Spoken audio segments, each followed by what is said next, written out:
Čaute chlapi, dnes si pripravíme klasiku, po ktorej určite nebudete hladní. Pripravil som moravského vrabca. Nehľadajte v tomto recepte žiadne vtáky, je to len poriadny kus bravčového mesa, ktorý sa rozpadá na jazyku. No tak poďme na to.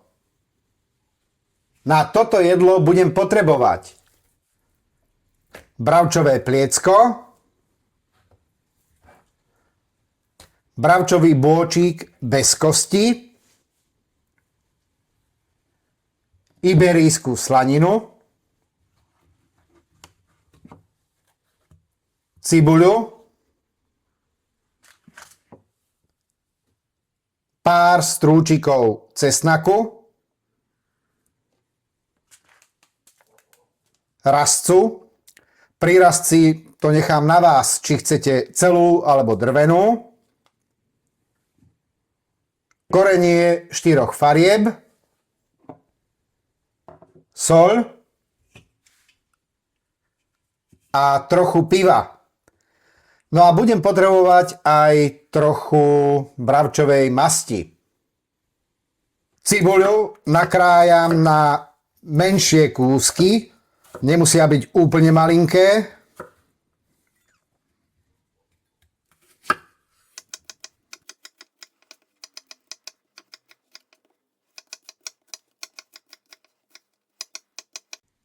Strúčiky cesnaku nakrájam na tenké plátky.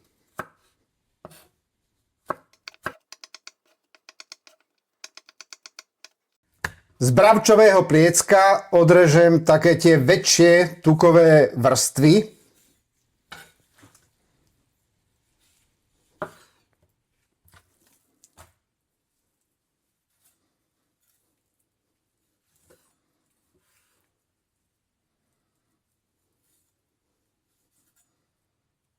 Pliecko a bravčový bôčik nakrájam na väčšie kúsky.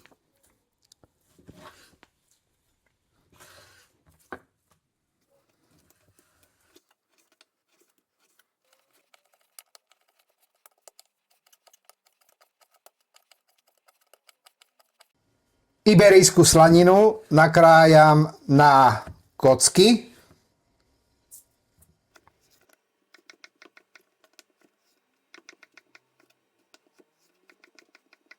Do hlbokého plechu dám všetko nakrájané bravčové mäso. Mäso osolím.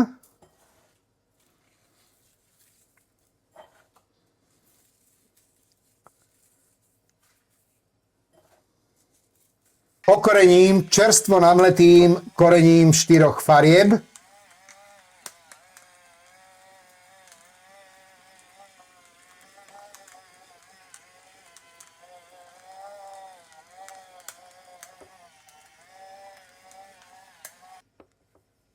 K mäsu pridám nakrájaný cesnak a nakrájanú cibuľu.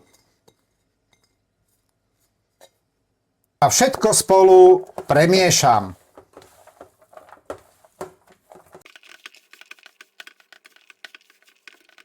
Mäso posypem aj rastcou.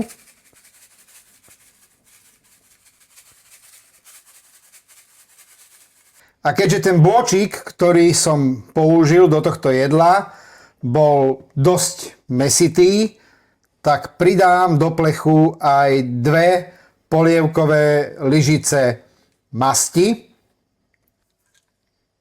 a do plechu nalejem kvalitné pivo.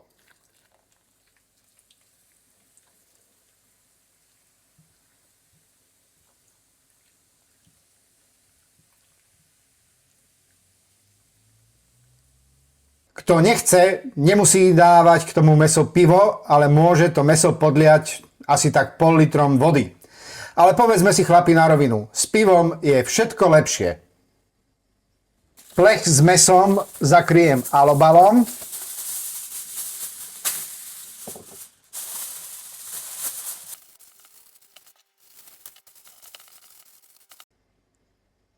A teraz plech vložím do rúry rozohriatej na 180 stupňov Celzia a nechám to mäso v tej rúre na začiatok asi tak 1 hodinu a potom ho skontrolujem, ako veľmi zmeklo. No a k moravskému vrabcovi samozrejme patrí dusená kyslá kapusta. No a k nej budem potrebovať nakrájanú cibuľu, trochu tej našej iberijskej slaniny, samozrejme kyslú kapustu, soľ a čerstvo namleté korenie 4 farieb. No a kým sa pečie mäso v rúre, pripravíme si kapustu. V hrnci som nechal vyškvariť kúsky nakrájanej iberijskej slaniny. Keď bola slanina dostatočne vyrestovaná, pridám do hrnca nakrájanú cibuľu a cibuľu nechám orestovať do sklovita.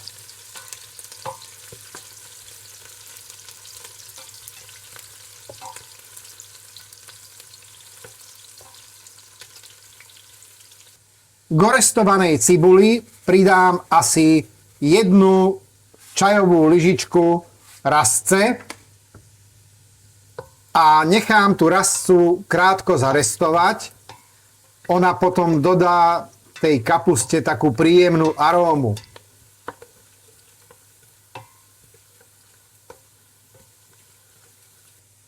A teraz môžem pridať do hrnca kyslú kapustu.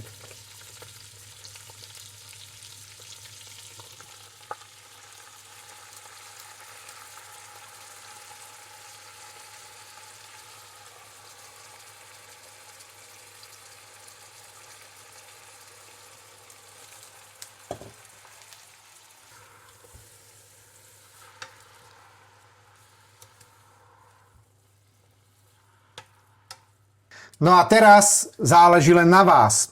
Pokiaľ nechcete mať kapustu príliš kyslú, iba ju trochu podlejte vodou, ale my máme tú kapustu radšej kyslejšiu, takže tam pridám aj tú kapustovú šťavu, v ktorej bola tá kapusta naložená.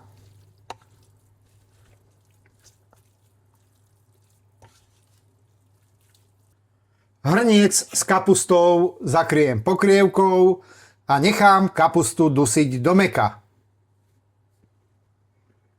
Prešla 1 hodina a tak idem skontrolovať, či je to bravčové mäso už mäkké.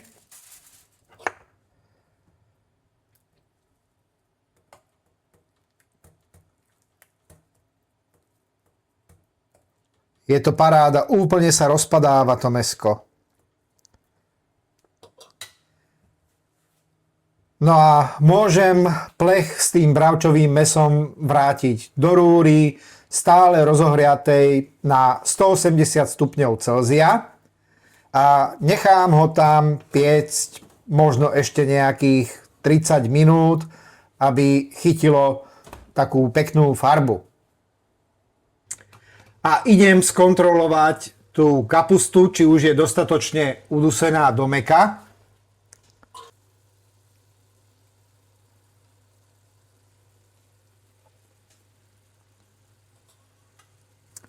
Kapusta už je mäkučká a teraz ju podľa vlastnej chuti dochutím trochou soli a čerstvo namletého korenia 4 farieb.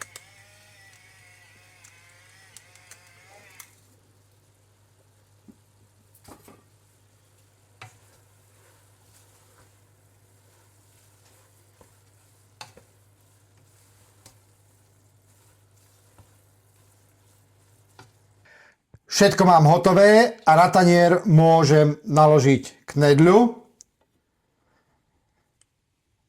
Nebudem sa tváriť ako úplný majster sveta, priznám sa, že tú knedľu som kúpil.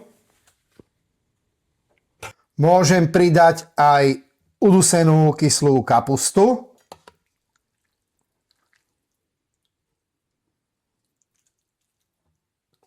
a pridám aj to pečené bravčové mäsko a celé to polejem ešte trochou toho výpeku.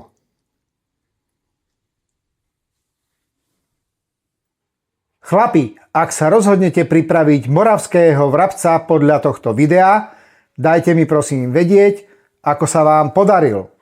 No a nakoniec, ako vždy, vám zaželám už iba dobrú chuť.